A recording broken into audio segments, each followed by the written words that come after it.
This is Carlos with Casas Roofing. I'm here at a project in Bonita today. As you can see here, the guys are stacking up the tile, which is the first step in the removal. We also put plywood down on the driveway here, just to make sure that damage the driveway any further. On this specific roof, we're taking off this tile, which is an old veneer tile, which is probably from like the mid 80s. So we're gonna be putting on this sleek Bel Air Eagle tile. So this is one of the darkest colors available at the moment. It's a dark charcoal. So a really popular color right now. And we're going with the flat tile, which gives it a more modern look. This is your traditional W tile. So it's gonna look a lot cleaner once we're all done. They're probably gonna be installing new gutters too. So we're gonna match the gutter colors to make sure it ties in nicely. This specific roof also has flat roof areas in the middle. So on those areas, we're not gonna be installing tile. We're gonna be installing a TPO flat membrane. And as you can see right now, we're gonna take a walk up there so you guys can see what we're talking about. So this is the flat roof portion. This roof here, since it's flat, it obviously has a different type of roofing material. So we're not gonna be installing tile here. We're gonna install a TPO flat membrane. So all this old roof is gonna come off and we're gonna install a new flat membrane along with dark charcoal flat tile. Is gonna give it a really nice appearance on this home. So the story on this specific house is, this was about 2 years ago. It was the middle of a storm. Catherine, the homeowner, called me, hey, you know what? We have a leak, nobody was able to get out here. I wanna say it was like late in the evening, like maybe 5:36, I'm about to get dark. And I came out and they originally had a leak near the chimney. So they had a couple slip tiles. I think I replaced a couple and I put them back into place and then glued them just to kind of get her by for that day. I wanna say about 6 months later, she had a separate leak in this flat roof.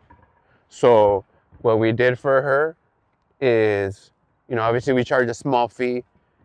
We came out and we covered this whole area with a piece of plastic just to help her out, to carry her through, right?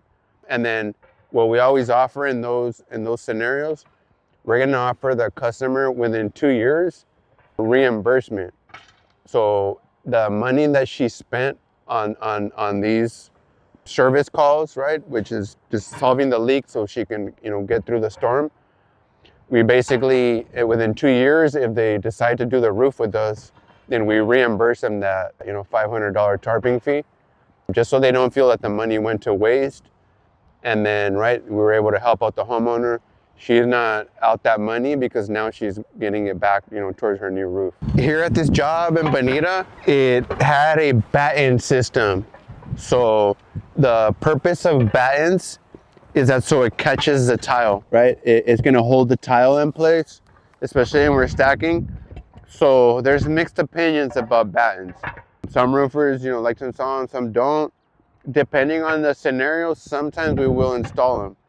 On this roof, it's about 512 pitch, so code is gonna state that anything over 612 is mandatory battens. Right here, it'd be optional. We just obviously need to make sure that the tile is gonna, not slide off the roof, which it's not because of the pitch. But as you can see here, like in this exact area, it catches water, right? Because this is gonna be the water barrier, right? It is gonna be the underlayment.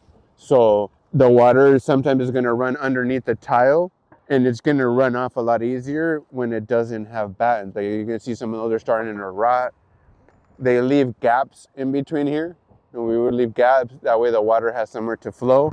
But and if we can avoid it, then we will usually avoid the battens.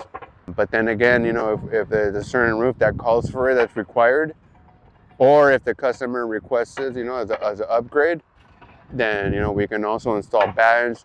We always prefer to install the Eagle battens, which basically has a wavy figure on the bottom. So it serves the same purpose, but the water actually makes its way off of the roof slope and runs off as if it didn't have battens. So up here is another flat roof on this home. It has 2 flat roofs. So on here we're going to be installing a TPO, and then obviously here it's going to be the charcoal tile. We're going to install a new valley metal because this is a really important area. As you can see, there's debris on the roof from these palm trees up here. So that makes it even more important that, the valley, we're gonna leave it enough gap in the valley so that if we did have a little bit of debris, which we will because there's, big trees right behind the home, that's gonna make sure, right, if we leave the gap open, 2 inches on each side, it's gonna make sure that the water can run off of the roof. This roof already had some patchwork here, and then this roof has also had a coating. As you can see here, it's starting to peel up.